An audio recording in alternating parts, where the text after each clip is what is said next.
The following video is intended to demonstrate how to set up ACH electronic payments for the Accounts Payable module in Sage 100. This will be the first video of 4 to cover this subject. This presentation will discuss prerequisite information required and how to enable ACH electronic payments in Sage 100. There is prerequisite information required before setting up ACH payments in Sage 100. First, obtain your bank's requirements for how the ACH files must be structured. Many banks accept the default selections in ACH maintenance of Sage 100, but most require you to manually modify the settings.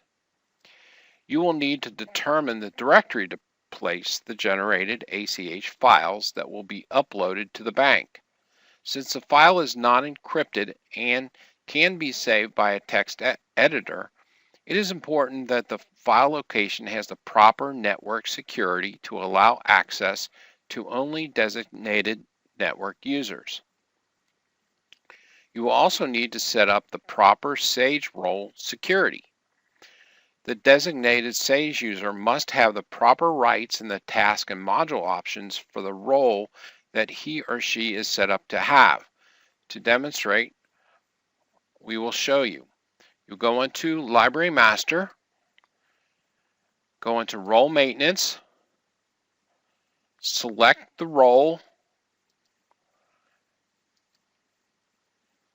and under the Task tab, go to Accounts Payable,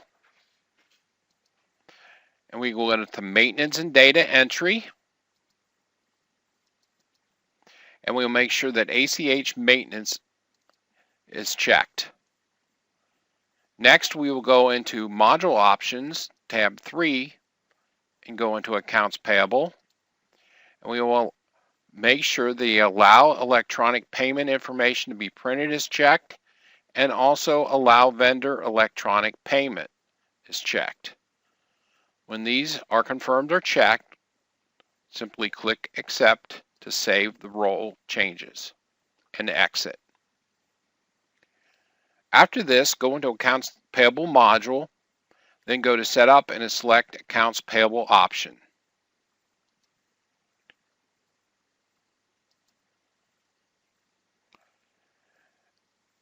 At the Accounts Payable option screen, select tab 6, which is the ACH tab.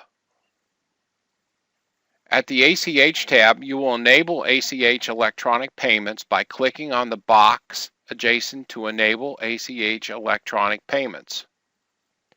You have the option to post a bank reconciliation in detail.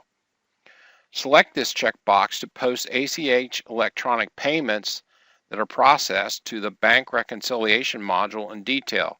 If this checkbox is selected, ACH payments will appear on the Checks tab in the Check, Deposit, and Adjustment entry and the Reconcile Bank. If this checkbox is cleared, one ACH payment posting will appear on the Deposit/Adjustment tab in Checks, Deposits, and Adjustment entry and Reconcile Bank in the Bank Reconciliation module. You can also print vendor remittances. Select this checkbox if you want to print vendor remittances when processing electronic payments.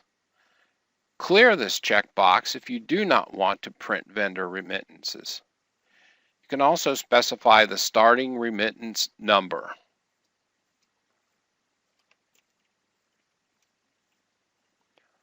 On the right side of the screen, you can determine whether you want to allow partial allocation of the payment amount.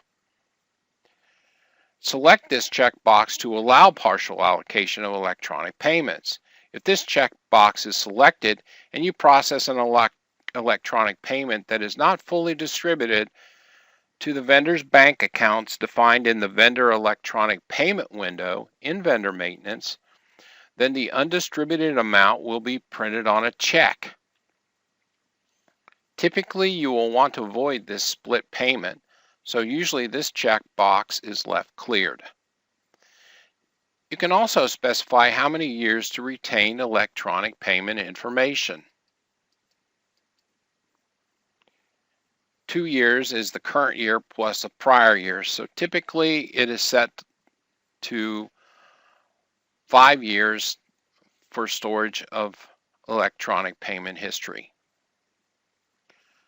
Finally, you can tell the system where to place the ACH files that are generated during ACH electronic payment generation.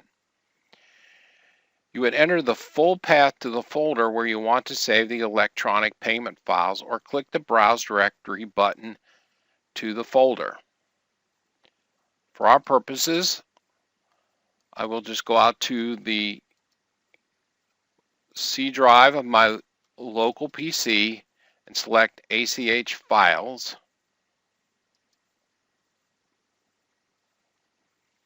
As discussed previously, the location must be accessible for the user when sending the file to the bank.